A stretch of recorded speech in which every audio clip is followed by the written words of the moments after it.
Hello dears, welcome back. അപ്പോൾ ഇന്നത്തെ നമ്മുടെ വീഡിയോ ഒരു ഈസി ഡെക്കറേഷനാണ് കേട്ടോ. പ്രത്യേകിച്ച് ബിഗിനേഴ്സിനൊക്കെ ആ ഒരു സ്റ്റാർട്ടിങ് ടൈമിൽ ചെയ്യാൻ പറ്റിയൊരു വർക്ക് തന്നെയാണ്. അപ്പോൾ ഈ ഒരു കേക്കിലേക്ക് ഐസിംഗ് ഒക്കെ കൊടുത്തിട്ടുണ്ട്. നമുക്ക് വേണ്ട നോസിൽ ബാസ്ക്കറ്റ് നോസിലാണ്. അപ്പോൾ ഞാൻ എടുത്തിട്ടുള്ളത് കുറച്ച് വലിയ ടിപ്പാണ്, 895 ആണ്. അപ്പോൾ നിങ്ങളുടെ കയ്യിൽ ഏതാണോ ടിപ്പുള്ളത്, ആ ഒരു ബാസ്ക്കറ്റ് ടിപ്പുള്ളത്, അതെടുത്താൽ മതി കേട്ടോ. പിന്നെ എടുത്തിട്ടുള്ള കളർ ഗ്രീൻ ആണ് കേട്ടോ. അപ്പോൾ നമ്മുടെ ഇഷ്ടത്തിനനുസരിച്ച് ആ ഒരു കളറൊക്കെ ഒന്ന് സെലക്ട് ചെയ്താൽ മതി. എന്നിട്ട് നമുക്ക് കേക്കിൻ്റെ ടോപ്പിൽ ആ ഒരു സൈഡിലായിട്ട് ഇതുപോലെ കുറച്ച് വേവ്സ് കൊടുക്കാം കേട്ടോ. ഈസി ആയിട്ട് ചെയ്യാൻ പറ്റുന്നൊരു ഡിസൈനാണ്. ഇതുപോലെ ഒന്ന് ചെയ്ത് കൊടുത്താൽ മതി.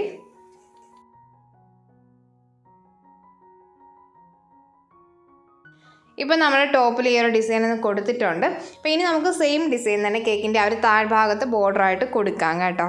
ഈ ഒരു കളർ തന്നെയാണ് യൂസ് ചെയ്യുന്നത്. അതുപോലെ കേക്കിന് ചുറ്റും ഒന്ന് ചെയ്ത് കൊടുത്താൽ മതി.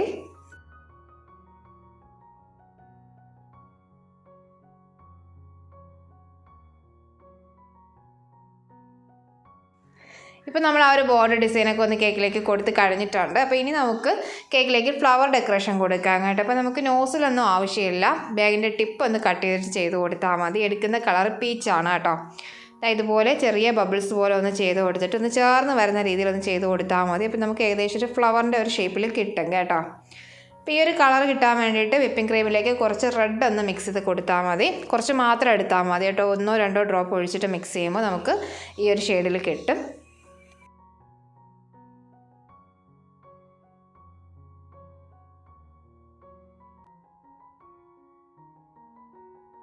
അപ്പോൾ നമ്മൾ കേക്കിൻ്റെ ടോപ്പിൽ ഈ ഒരു ഡിസൈൻ ഒന്ന് കൊടുത്തിട്ടുണ്ട്. അപ്പോൾ ഇനി നമുക്ക് സെയിം ഡിസൈൻ തന്നെ ആ ഒരു കേക്കിൻ്റെ താഴ്ഭാഗത്ത് ആ ഒരു ബോർഡറിലായിട്ട് കൊടുക്കാം. കുറച്ച് സൈസ് ഒന്ന് ചെറുതായിട്ട് ചെയ്താൽ മതി കേട്ടോ.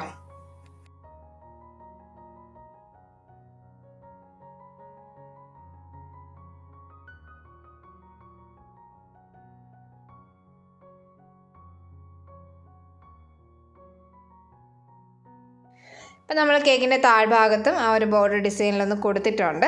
അപ്പോൾ ഇനി നമുക്ക് ആ ഒരു കറക്റ്റ് ഫ്ലവറിൻ്റെ ഷേപ്പിലേക്ക് കിട്ടാൻ വേണ്ടിയിട്ട് നമുക്ക് ആ ഒരു സെൻട്രൽ പോർഷനിലായിട്ട് ഓരോ ഷുഗർ ബീഡ്സ് കൂടി ഒന്ന് കൊടുക്കാം കേട്ടോ. അപ്പോൾ ഷുഗർ ബീഡ്സ് തന്നെ വേണമെന്നില്ല. നമുക്ക് വിപ്പിംഗ് ക്രീമിലേക്ക് കളർ മിക്സ് ചെയ്തിട്ട് ഈ ഒരു രീതിയിൽ തന്നെ ഒരു ബബിൾസ് ആയിട്ടൊന്ന് ചെയ്ത് കൊടുത്താലും മതി.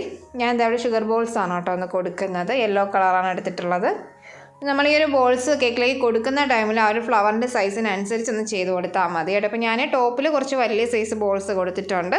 അതുപോലെ തന്നെ ആ ഒരു താഴ്ഭാഗത്തായിട്ട് കുറച്ച് സൈസ് കുറഞ്ഞ ബോൾസാണ് കേട്ടോ കൊടുത്തിട്ടുള്ളത്.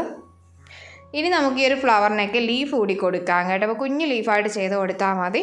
അപ്പോൾ നമ്മൾ നേരത്തെ ആ ഒരു കേക്കിലേക്ക് ഡിസൈൻ കൊടുത്ത ആ ഒരു ഗ്രീനിലേക്ക് കുറച്ച് കൂടുതലായിട്ട് ഗാർഡൻ ഗ്രീൻ ഒന്ന് മിക്സ് ചെയ്തിട്ട് ഡാർക്കാക്കി എടുത്താൽ മതി കേട്ടോ. എന്നിട്ട് ഇതുപോലെ ബാഗിലേക്കൊന്ന് ഫില്ല് ചെയ്തെടുത്തിട്ട് ഞാനിവിടെ ആ ഒരു ടിപ്പ് വി ഷേപ്പിൽ കട്ട് ചെയ്ത് കൊടുത്തിട്ടാണ് ഇതുപോലെ ഓരോ ലീഫും ഒന്ന് കൊടുക്കുന്നത്.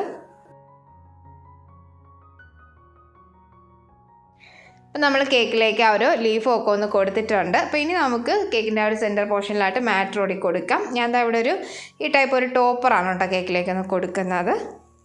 അപ്പോൾ കഴിഞ്ഞു കേട്ടോ, നമ്മുടെ കേക്കിൻ്റെ വർക്ക് ഇവിടെ കഴിഞ്ഞിട്ടുണ്ട്. ഈസി ആയിട്ട് ചെയ്യാൻ പറ്റുന്ന വർക്കാണ് കേട്ടോ. ബിഗിനേഴ്സിനൊക്കെ പെട്ടെന്ന് തന്നെ ചെയ്തെടുക്കാൻ പറ്റുന്നൊരു വർക്കാണ്. അപ്പം ഇന്നത്തെ വീഡിയോ ഇത്രയൊക്കെ തന്നെയാണ്. നിങ്ങൾക്ക് ഇഷ്ടമായിട്ടുണ്ടെന്ന് യൂസ്ഫുൾ ആയിട്ടുണ്ടെന്ന് കരുതാണ്.